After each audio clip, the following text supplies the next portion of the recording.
So, as the crypto market has been pumping, a lot of people have been wondering whether or not this is going to last, right? Are we just in a relief rally, or is this actually Bitcoin and crypto taking the next steps to entering into another bull run?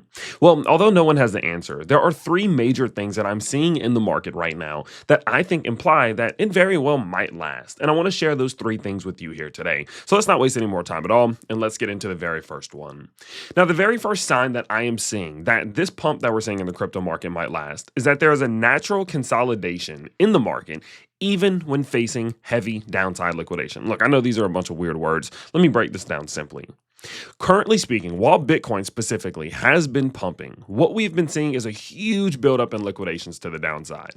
If we head over to CoinGlass, you can see there are now nearly $11.5 billion in liquidations below $93,000. Now, as you all know, I'm a firm believer that when a lot of liquidations build up to the downside, there is a decent sized chance that the crypto market's going to dump in order to go chase those liquidations.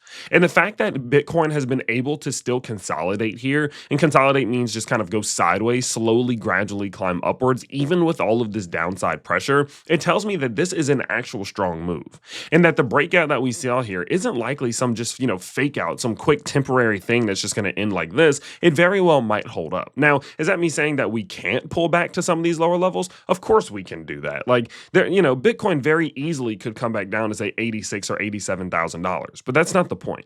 The point is that it didn't just immediately break out and then immediately just come back down the second that all these liquidations built up, because that is what, that's what's been happening recently. I mean, look at this. Like, look what happened up here. Look what happened right here. Look what happened, especially right there and right there and right there. Look how many times we've gotten a little bit of a pump here in the crypto market, and it's immediately ended with some sort of huge capitulation downwards the second that there's any liquidations down there. And so the fact that we're not doing that right now tells me again that things are shifting here in the market, and that we're actually probably in some sort of more macro, stronger, more long-term breakout here for crypto, which I think is a great sign. Now, the next thing that I am seeing here is that there is a lack of retail interest. And you may think, well, why is that a good thing? Why is that positive? Well, the reality is this.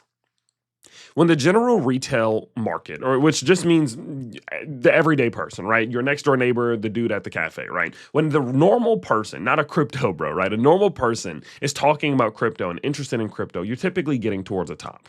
I mean, think about it. We saw a beautiful run last year in 2024, but the second that we started seeing the average retail person just Googling crypto, this is the Google Trends results for crypto, start Googling crypto in November and December, that marked the end. And right whenever we started to see everybody looking up crypto and talking about crypto was when the run ended. That is when all of this came crashing down. And if you look at where we are right now, that's not what we're seeing.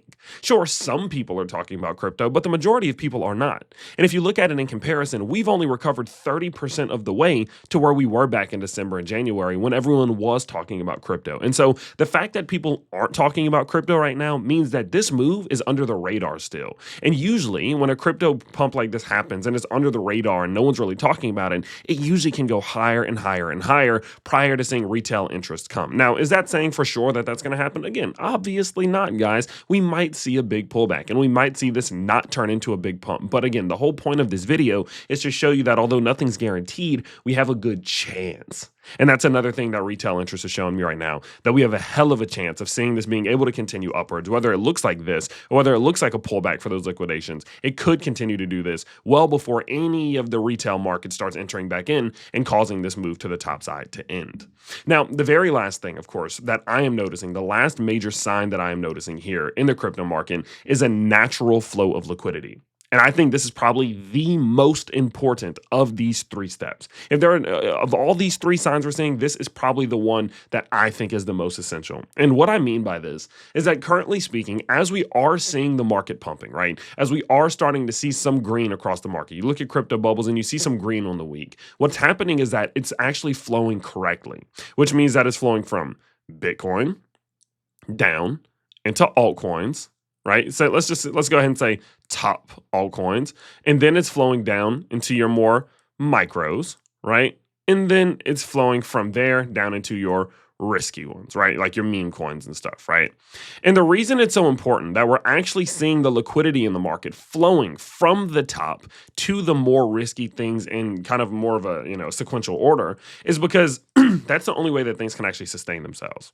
One of the problems that we saw, especially throughout, the beginning of 2025, anytime we saw a pump, is that most of the liquidity was immediately going to things like Pump Fund, immediately going to Trump coin, immediately going to Melania coin, immediately going to all these places that realistically are just short-term pump and dump-esque style things, right?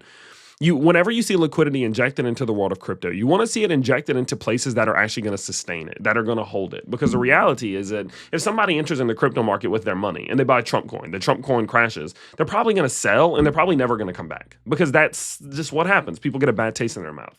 But whenever someone's able of entering the market, right, and they go and then they buy a little bit of Bitcoin, for example, then they buy a little bit of Ethereum or Solana, then they buy a little bit of this and then that, and that liquidity is flowing from the least risky to the most risky things, it gives people an opportunity to actually see the potential in the market, to make some more sustainable gains, to understand the market, and not be kind of a subject to all of the crazy volatility that you see in some things like Trump coin or the Pump Fund Solana ecosystem or all of these things, right? And so in an instance like this, where we're actually seeing liquidity entering into the crypto market and it's flowing first through Bitcoin and you're actively seeing it go down your altcoins, it means that a lot of this liquidity that's entering the market is probably going to stay in the market. And that means that it, of course, gives us an even better chance at maintaining this move that we're seeing here, rather than it being something like this, which was the opposite. When we saw this pump back in February, we immediately saw a lot of the different meme coins catching momentum. We started to see some of the more micro caps catching momentum. And well, what do you know? It immediately led us to just crashing straight back to the downside. And so when you pair all of these three things together, it gives us a hell of a chance here, guys. And I genuinely believe that the fact that we're seeing a natural consolidation, even staring in the face of these downside liquidations, not many retail people are getting back in quite yet. And the people who are getting in are seeing the natural flow of liquidity. I think it's giving us a hell of an opportunity for this to be able to last and for us to be able to actually see this bad boy push, see Bitcoin maybe push up towards 101,000 or 110,000 or maybe even an all-time high. And it's probably not going to be a straight shot up there, right? We're probably going to have to pull back and set the higher low, especially for step 3 of our 3-step breakout strategy. So I'm not saying it'll go straight up, but over time, I do think there's a good chance we do try to make this move. And I think that's a great thing. Now, with that in mind, obviously my strategy remains the same. So let me give you just a quick refresh on what my strategy is. And before we get into that, guys, do not forget that if you yourself want to see the things that I am doing, the things that I'm buying, the things that I'm selling, if you want access to a bunch of workshops, classes, live streams, and much more, check out the link to the school, which is down below. Guys, at the school, we have a very simple strategy. We take crypto investors like yourselves and we give you the tools that you need to build real strategies. Because the reality here is, guys, a strategy is what creates a winning investor. It's not the other way around. And so I define a winning investor as someone who's confident and consistent. And if you feel like you lack confidence or consistency, head to the link down in the description below. Go check it out and listen. The best part about it is that if you don't see growth within just the first few hours of joining, I'll just give you your money back. I think that's a hell of a deal. So go check that out. Again, that is where I do post a ton of the stuff that I am doing. And also do not forget that if you are an experienced trader, you can head to the link down below and go check out the Fimix campaign, which only has 3 days left, in which you can get some absolutely fantastic perks. Now, going forward, just to finish off the video here, a quick refresh of my strategy is as follows.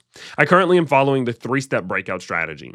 The first step being, of course, the breakout and ideally a backtest, which quite simply just means we break out of a structure and you want to see the back test, but if you get far away from it, you probably won't. So we got the breakout. Cool. We didn't get the back test. All good, though.